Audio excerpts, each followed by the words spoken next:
I think everyone needs a coach. I mean, mentorship and guidance have been incredibly crucial in our development as a company. So I thought I'd introduce you to some amazing coaches as part of this special series of Meet My Business. Today we're chatting to Karina Kantas. She's an author, coach, mentor, NLP practitioner, speaker, award-winning author, podcaster, radio host, graphic designer, award-winning filmmaker, and so much more. So we as a company have launched a book, Become a Podmaster, everything you need to know to master the art of podcasting. And I must admit, launching a book and promoting a book is way more challenging than we realized initially. I think there's a lot of hurdles that we perhaps didn't realize. And ultimately, I think a lot of people out there are interested in writing books to demonstrate thought leadership, or they just have a message that they want to get across, but they really don't have any idea of what to do once they've actually made the thing. So that's what we're going to be chatting about today. Before we get into that, Karina, can you tell us a little bit about your career history? How did you get to this point? I have a very warped imagination, so I started writing at a very young age. I tried to get a publisher with my first book when I was 18. After, I won't say how many, but after many, many rejections, I decided to do it myself. Now, we're talking back when there was no ebooks, there was no Kindle. It was just paperbacks, and everyone was looking for a publisher or an agent to push them forward with their career as an author. So I had this Christian publisher contact me and say, well, it's basically, we'll make you a number one bestseller and we'll get your book in the libraries and the schools. And my book was like the 20th century version of The Outsiders by S.E. Hinton, which is in the English curriculum. So there's me thinking, okay, people will want to read this. It will get into the school libraries and it will get popular that way. Unfortunately, I went with the Vanity Press and I was burnt, which means they took my money, didn't give me what I paid for, didn't give me my books that I paid for, certainly didn't pay me for any sales, if there were any. So I got burnt badly. When I finally got my book published myself through Lulu, I love Lulu, shout out to lulu.com. I held it in my hand and I was so proud of it. But then I thought, well, what do I do now? How do I get people to know about my book? How do people know about me? And there was no one to help me. And so over the 30 years that I've been doing this and writing and publishing books and helping other authors, I wanted to give back everything that I learned to authors that needed that help. So we're in the same position. Oh my gosh, I've just published a book. Now what do I do? Or I want to write a book, but I don't know what to do once I've written that book. I don't want people getting burnt by Vanity Press. I've been getting clients out of contracts from these presses and republishing the book for them. I've been mentoring, guiding authors for many years now through the whole process of publishing. I teach the basics of marketing and promoting to authors. So at least they're not flat on their face when they hold their book. They know what they need to do to get out there until they learn themselves. That's why I started Author Assist, because I didn't want other authors to go through what I went through. I wanted them to have a clear direction of where they needed to go. So Author Assist started off with doing book trailers. I actually did book trailers for my own books. I've got 14 fiction books published. I did book trailers for my own books. I did short narration excerpts from my own books, and people were starting to listen and watch these videos. And then they came to me and said, can you do that for my book? And I was like, well, yeah, I suppose I can. And then it was like, well, I'm promoting my book. Why can't I promote other authors' books? And it started like that. And that was in 2015, Author Assist began. And we've been going ever since. I've got an amazing team behind me. There's no challenge we can't take. And as you called out all of those accolades, we have everything under our belt, from editing, the formatting, the cover design, making sure the book is 100% ready before it's published, which is a huge mistake that authors do now. They rush, get it out there, and it's not ready. That's not fair on the book. Then we help with the marketing. I have a TV show, podcast, radio show. We have press releases going out. We have social media blasts going. We've got the trailers and narrations. the graphic design that Author Assist does. We cover everything from helping with the actual writing, actual mentoring with the actual writing, right through to how they promote and market themselves after. There's a term that I want to kind of pick up on, which is a vanity presser. I think this is a really good place to start. In the podcasting world, you get a lot of people who will message you on LinkedIn saying, hey, I can promote your podcast. There's like lots and lots of kind of fly-by-nights who claim to be able to get you onto these charts and, ultimately just end up, definitely end up spamming you constantly. Is a vanity presser kind of an adjacent thing? The real question is, what exactly is a vanity presser and why should people avoid them? How do people know? Right. You've got to know that I'm a vanity press. So there are good vanity presses out there, and then there's the bad ones, and you have to look out for the red flags. Okay. What people do with me, they pay me to take their book that's completed, to edit it, to make sure that it's formatted, to make sure it has a beautiful cover. Of course, we work with the author on the cover. We don't just design what we want to design. And when the book is ready, then I upload the book for them on their behalf. So I'm not the publisher. They are the publisher. They're the ones that set the price. They're the ones that set their royalties, and they're the ones that keep an eye on their sales. Once that book is uploaded, that's it. Unless they hire me to help with the promotion, then it's all theirs. I won't take that responsibility of being the publisher. And here's why what happens with vanity presses. You have those that do what I'm doing, but they take your money and they do not edit your book. They do not format your book. And when you get that lovely book that you've been working on for how many years in your hands, it's a mess. And it doesn't matter how many phone calls you do, how many letters and emails you send, you are not going to get your money back. And if anything, the small print that you didn't see when you signed anything is going to make you pay out even more. That's vanity press. Then you have those that take the publishing onto their backs. So they could say to you, oh, well, you've had 10 sales this month, when in fact you've had 50, and there's no way to prove it.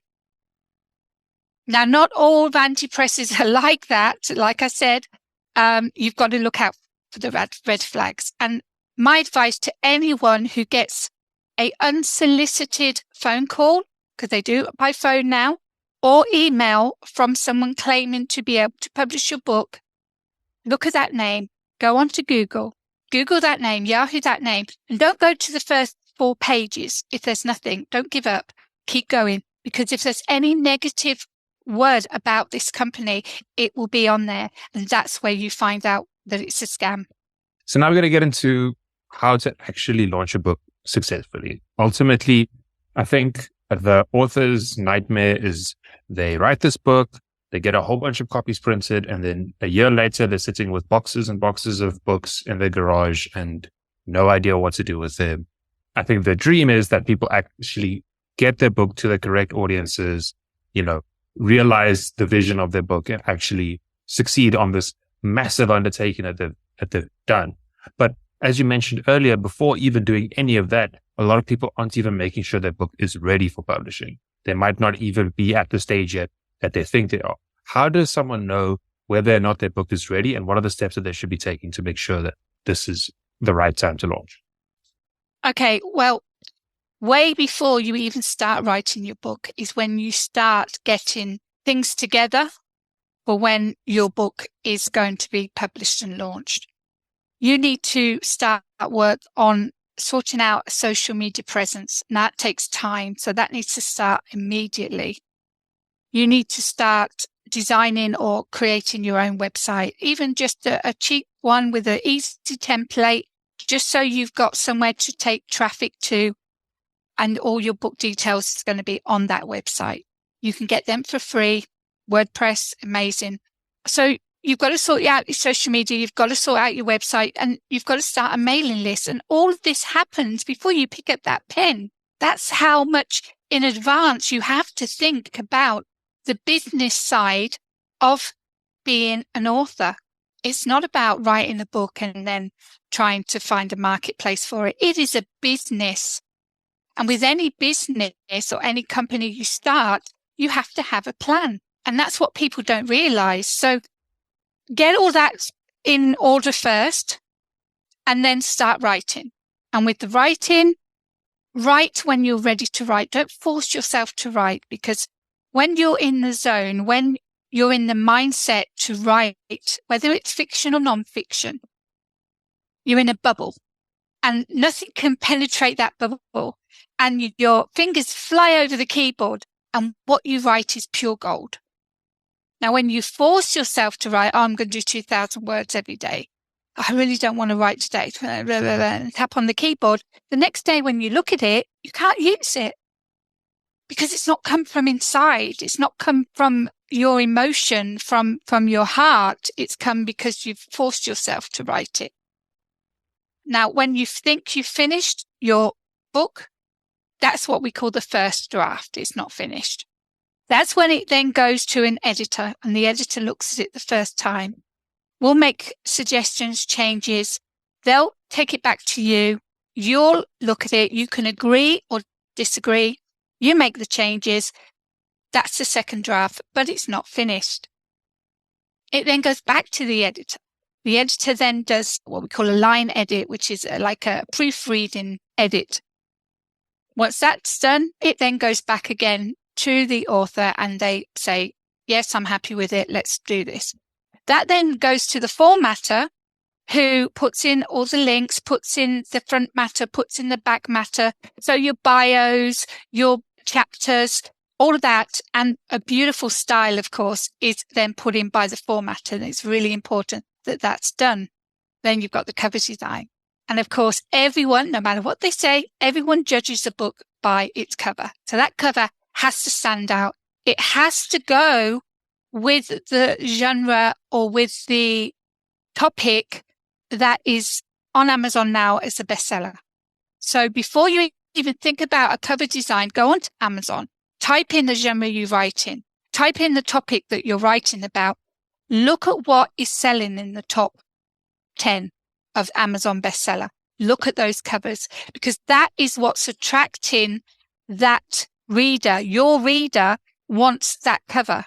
Of course, you're not going to copy it, but look at the colors, look at the symbols they're using, look at the designs they're using. It has to be similar to get the eye, to catch the eye of your reader who wants that topic of book. So cover design is really important. Once you decide what you want, I design what I call a draft copy of a cover to get it as close as we can to what the author wants. And then it then goes to my designer, who does the final copy. And that is ebook and paperback. And don't forget, the paperback would be 2 sides in one. So you've got the blurb on the back that needs to be written, which is a nightmare trying to write a blurb. It's worse than writing the actual book, doing a blurb. It seriously is. So you've got the blurb and maybe an image of yourself. You've got to leave room then for the barcode if you're selling your book in shops and online on Amazon. You've then logos, anything. So all of that needs to be designed on the back. Of course, it's got to match the front. That's your paperback. The ebook is quite simple. You can do an ebook on Canva yourself. But again, if you want your book to be seen, it really needs to be designed by someone who knows what they're doing and is good at their job. So editing, formatting, and cover design have to be done by professionals to give your book the best chance it has for success. I think people really undervalue that nowadays because of how easy it is. You know, everything's been democratized. I can go to Canva right now. I can make a graphic. I can go to insert AI tool here and write some stuff. Any number of things can be done super easily. But what people don't also really think about is that because it's so easy, so many more people are doing it. So trying to cut through above the crowd and to actually rise up among the hundreds of thousands of competitors, you really do have to take that extra professional step. It's, as you said, will give you the fighting chance. I mean, it costs money. You can't publish a book unless you have that money. You have the time to write it and you have the money to do it properly. And if you don't, keep on writing, keep on putting those books aside until you do. Because it's not fair on you and it's not fair on the book to not give it the best chance it has. Now we've got a book. It's ready. Everything's perfect. You've got a professional designed everything. It looks great. Reads great. Now, what do? Ideally, you've already started building up your audience, right? You've got your website in order. You've got your mailing list. We're not thinking social about media. You've got one your of those things platforms. are in You've place, already right? been teasing your book for the last few months. People know about this book that's going to be coming out. They've seen maybe even a cover tease to get them interested for fiction. Maybe you've put a little excerpt on to tease them a little bit, or you've done a small reading. Through those weeks, while it's on pre-order, because once you upload a book, or you get someone like me to upload the book correctly, and the reason I'm pointing myself out to do it is because if you don't know what you're doing when you upload a book and you don't use the correct keywords and you don't put it in the correct category, then no one's going to see your book. It's not so simple as just, let's put it onto Amazon and be finished with. It's not. There is a method behind the madness. So that needs to be done. And then when it's uploaded, I advise a pre-order of at least 2 to 3 weeks. And it's on the pre-order is where you are really nailing down on your marketing and your promotion. So you're going on radio stations, you're going on podcasts, you're going on TV shows, you're contacted bloggers, you're signed up with 2 or 3 blog tours. All of this is going to promote the book while it's on pre-order. And of course, while it's on pre-order, it's always a little bit cheaper to get people to pre-order it before it goes on full price when it's released. You have, as I said, the cover reveal. You've got all of the media appearances. And again, you're teasing with quotes from the book, with other graphics, promoting it all over social media. You're promoting it on your website. And what you're doing is you're doing a post on your website, and your website is then posting on your social media. So anyone who reads it on social media is being taken to the website. You've got to draw traffic to your website, because that is where all your information for your book is going to be, whether it's sold from there, which is a really, really good idea. I can talk about that after. Or whether it's a link to Amazon or Barnes & Noble, take them to your website to click on that link, not straight to Amazon. So why do you say they should go to the website first? What benefit is there? The benefit of getting people to your website is because that is your home base. That is where people can connect with you. You'll have the link to your newsletter on there. You'll have link to all your social media on there. All the information for the book and all the links will be on there. That is your home base. That is where you've got to drive traffic to. On a completely separate topic, you also have a radio show and podcast. Let's chat a bit about that. What's the name of the show and what's it about? Right. Well, Behind the Pen started off as a YouTube show, which I didn't realize could then be turned into a podcast. So Behind the Pen has about 120 videos on the playlist on YouTube. It started in September 2019. Then it went to Spotify podcast in June 2020. There's 129 episodes on there now. And then it went to TV on Easy Way TV channel, which then distributes to Roku TV and Amazon Fire. So it actually can be seen by up to 100 million homes if people cared to switch on and watch one of the episodes. Behind the Pen is a interview-based show where I chat with creatives that use a pen. So it could be an author, an illustrator, a musician, graphic designer, writer, screenwriter. I've had actors on, I've had directors, I've had bands from India, I've had psychic mediums on. I don't know who my guest is. I don't want to do a script. I don't want to know who they are. All I know is that they use a pen for work and they're in the creative field. Then as we start chatting, we learn about who that person is behind the pen, how they came to their talent, what they've achieved, what their future plans are. every single episode is just totally different from one to the next. And it's so entertaining, so enlightening to hear these people's stories and their journey as an artist. That's what Behind the Pen is all about. So, and then my radio show, which is called Author Assist, and that's on Artist First Radio Network. I've been there for 7 years now. I do 2 interviews in one show, and that's with authors. And it could be a debut author, could be a New York Times bestselling author. Incredible. Karina, this has been an amazing chat. If somebody wants to get a hold of you, check out, your websites, the services you offer, all of these amazing shows, what would be the best place to go? Find me on social media. I'm under Karina Kantas. Contact me there. Author Assist, again, all over social media, LinkedIn, Facebook.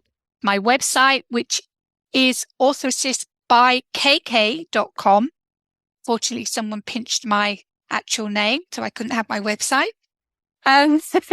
So authораssistbykk.com, and you'll see all the services and all the testimonials. Brilliant. Yes, we'll definitely pop the links into the description of this episode. And our book, Become a Podmaster, Everything You Need to Know to Master the Art of Podcasting, is on pretty much every platform. But if you want to support the author to a greater degree, check out baird.media. We've got it directly on the site as well. If you've been thinking about starting a podcast but don't really know where to start, go to our website, baird.media. That's BAIRD.media. You can find the book, Become a Podmaster, Everything You Need to Know to Master the Art of Podcasting, and you can also sign up to one of our mentorship programs, where we help you figure out, develop, and produce your show from start to finish.